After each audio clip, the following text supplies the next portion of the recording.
Hello students, welcome back. So students, just keep your English textbooks besides you.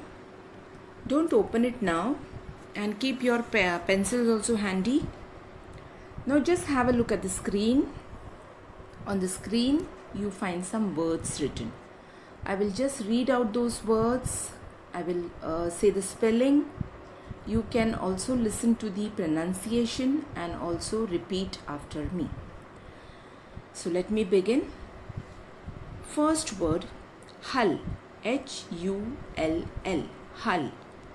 Next, nonsensical, N-O-N-S-E-N-S-I-C-A-L, nonsensical.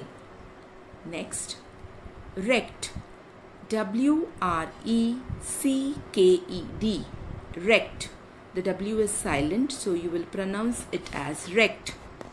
Next, voyage, V-O-Y-A-G-E, voyage. Next, tossed, T-O-S-S-E-D, tossed. Next, despair, D-E-S-P-A-I-R, despair. Next, raging, R-A-G-I-N-G, raging. Next, furiously, F-U-R-I-O-U-S-L-Y, furiously. Next, barren, B-A-R-R-E-N, barren.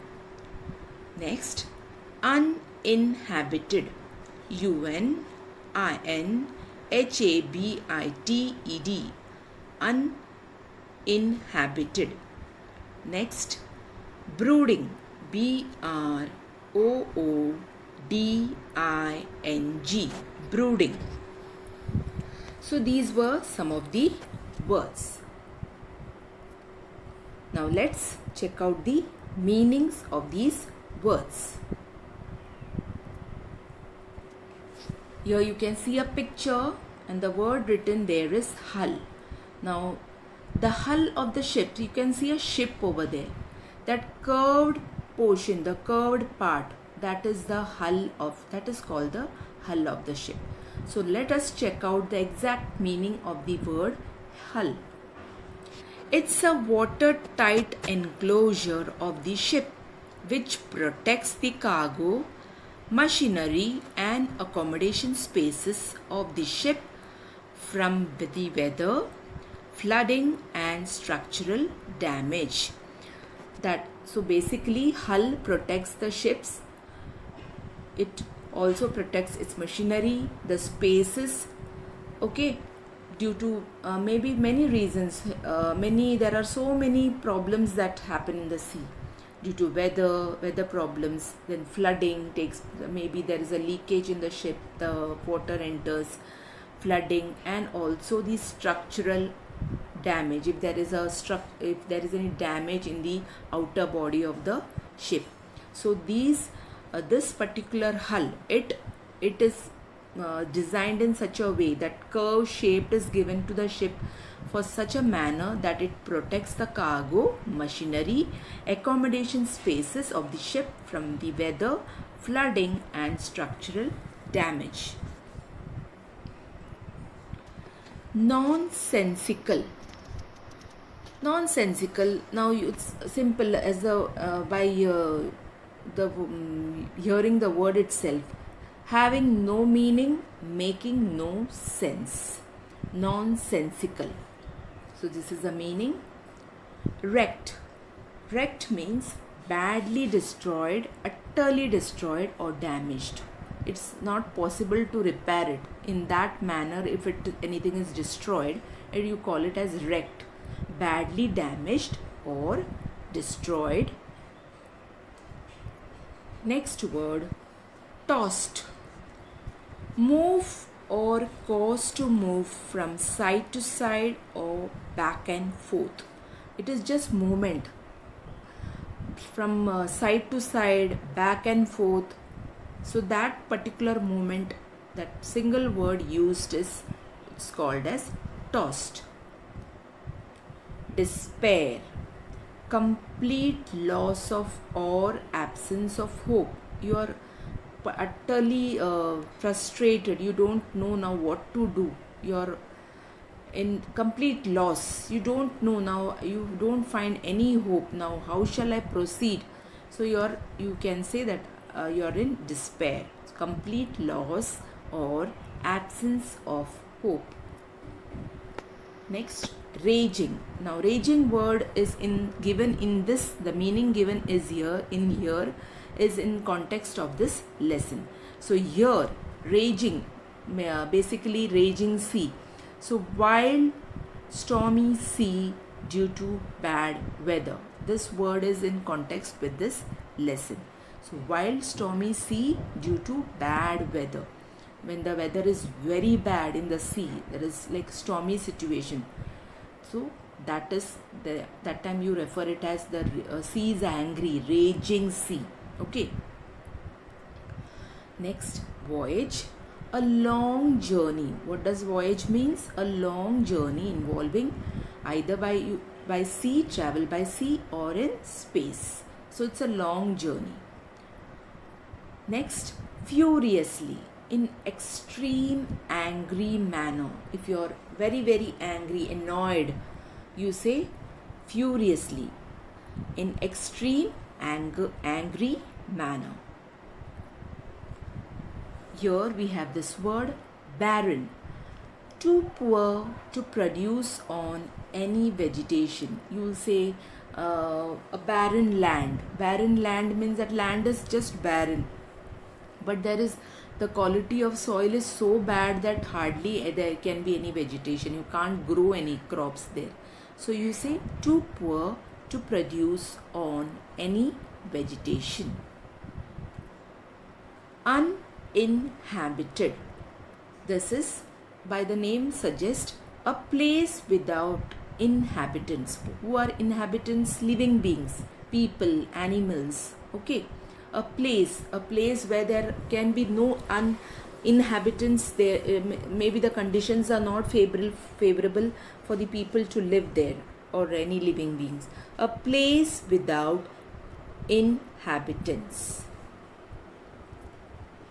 Brooding, engaged in or showing deep thought about something that makes one sad, angry or worried.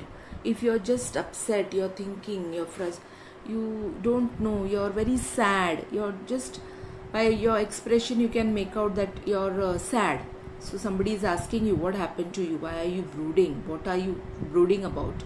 So engaged in or showing deep thought, you're thinking about something that makes one sad. Maybe you have heard some news, you're thinking about that, or you are maybe you're angry with somebody, or you may be also worried. So engaged in or showing deep thought or about something that makes one sad, angry or worried. So students, these were some of the meanings that we learned from the new words that we just read. Okay, now let us check out some of the words wherein we can try to frame some of the sentences. Okay, frame sentences. Wrecked. Now you know the meaning of the word. Can you recollect what was the meaning given? Badly destroyed or damaged.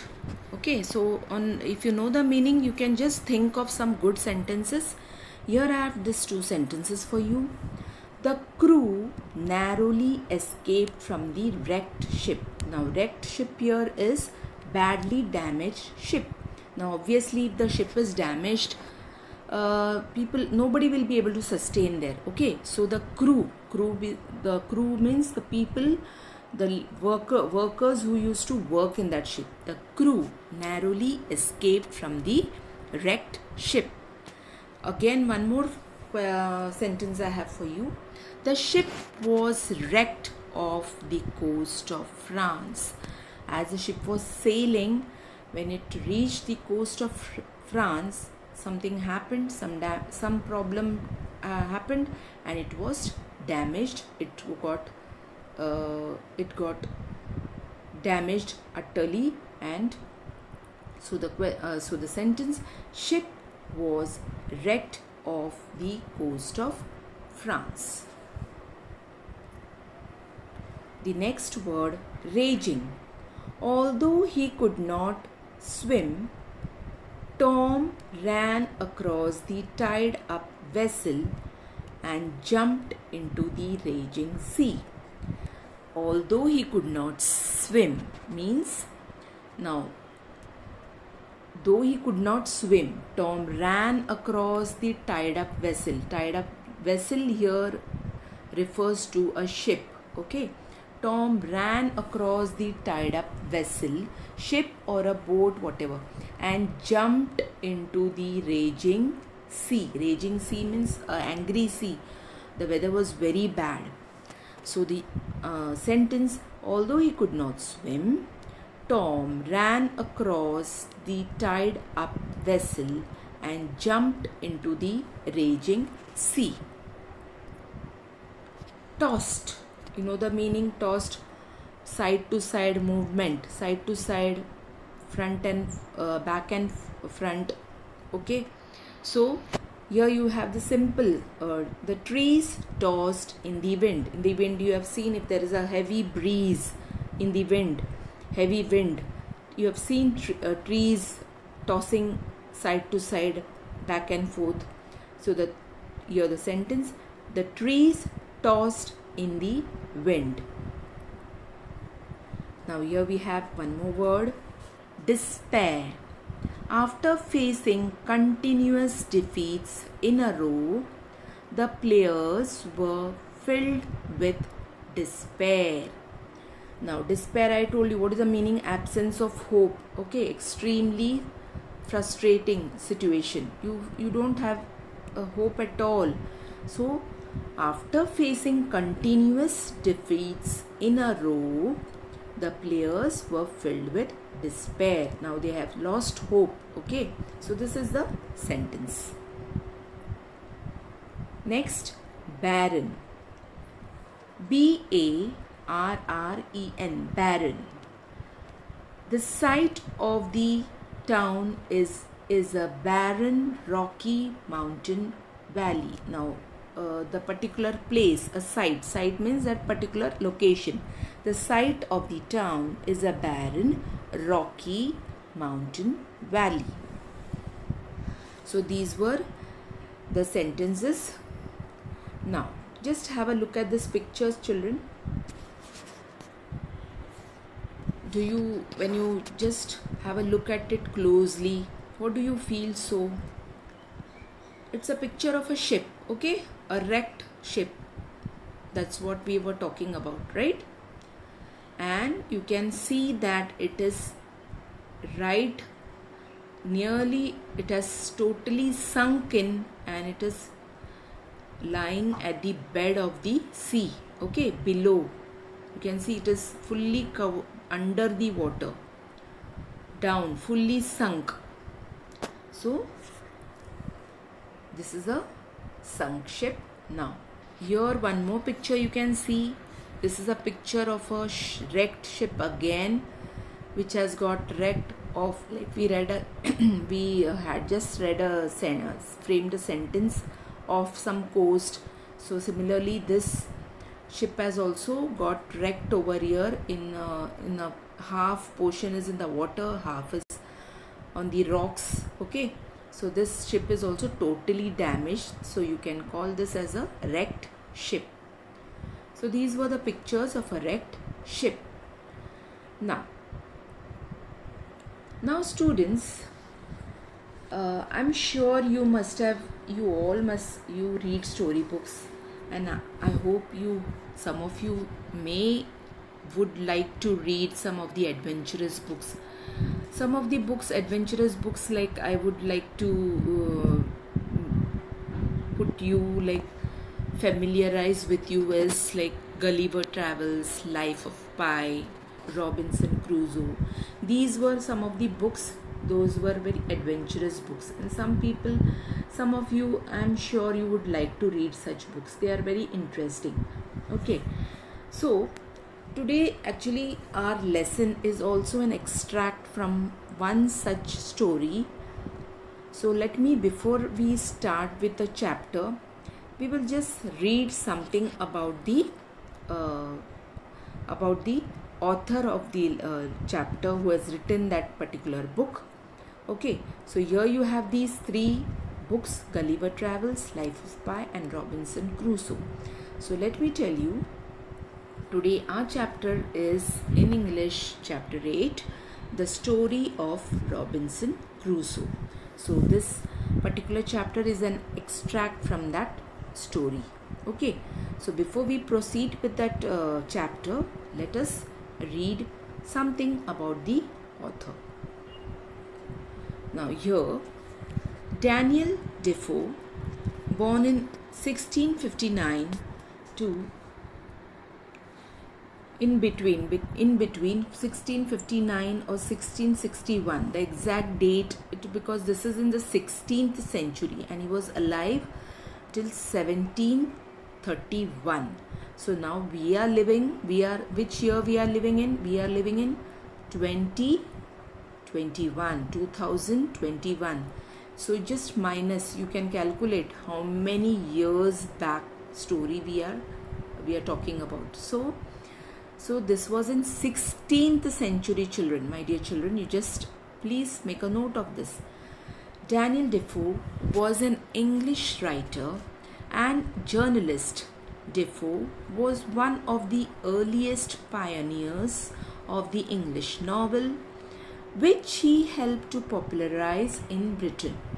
The most famous of those are Robinson Crusoe and Mal Flanders.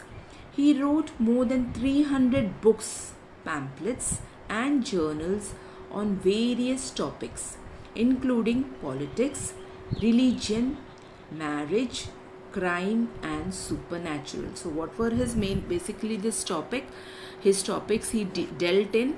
He wrote more than 300 books. So can you imagine? He was such a great author.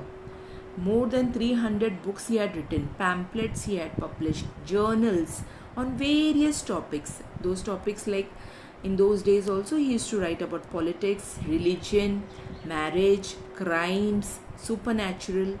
Okay, and one of his famous books were like Robinson Crusoe and Mal Flanders. So this he was a very famous and very well known during his time. He was an English writer, born and brought up maybe in England, and journalist. So this was about the author.